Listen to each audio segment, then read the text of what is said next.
on peut pas l'oublier, parce que ça s'effacera pas.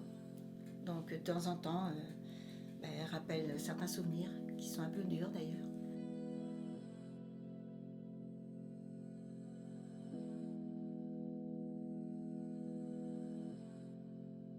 Mais je fais comme si elle n'était pas là, parce que sinon je serais trop limitée, donc tant pis.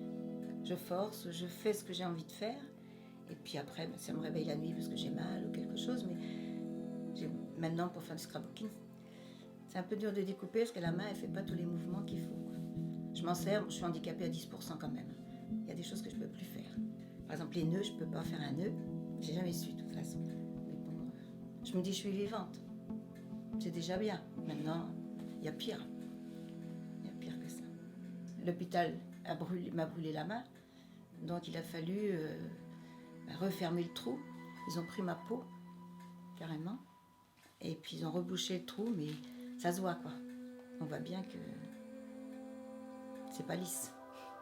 Il y a une grosse bosse maintenant.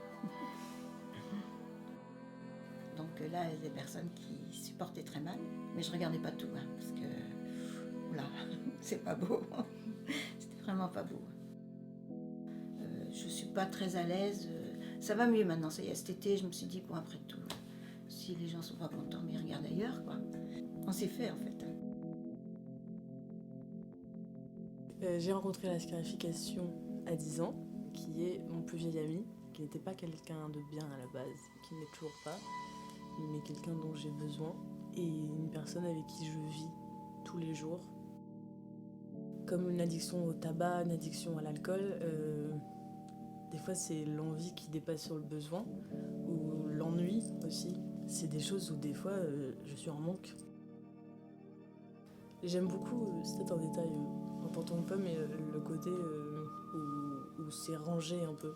Mes cicatrices sont rangées sur mon corps en fait, quand mon cerveau ne l'est pas. La façon dont je me montre au monde déjà impacte pas mal ça. Je sais que les grand-mères me regardent dans la rue, c'est un fait. Moi c'est un truc qui m'a toujours intéressé aussi d'avoir la marque. Genre mon corps est marqué, c'est bon.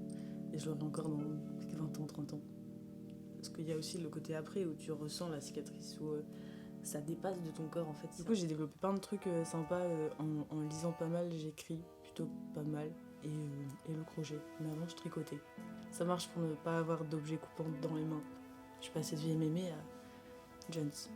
Je fais pas l'apologie de la scarification, mais c'est quelque chose que j'ai trouvé qui me sauve, comme qui peut me perdre aussi.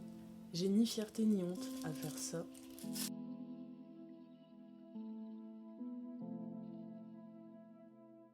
Je me souviens, j'étais avec une copine, il y avait une barque qui était retournée dans mon jardin et qui était mouillée et on dansait dessus.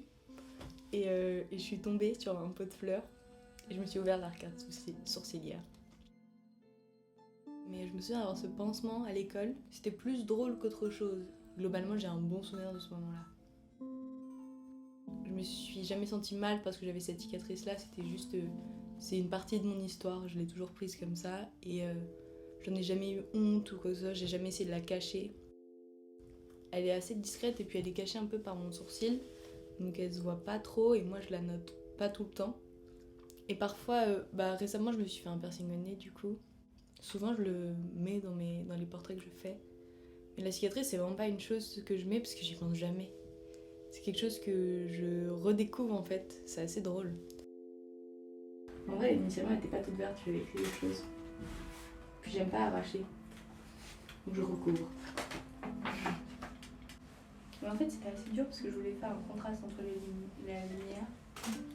Mais j'ai pas réussi comme je voulais et là j'ai trop foncé et là c'est trop clair et mes yeux ils sont pas identiques. En fait ce qui m'énerve c'est que habituellement je fais des défauts exprès et là je les ai pas fait exprès. Pourquoi tu fais des défauts exprès? Parce que les gens ils sont pas parfaits.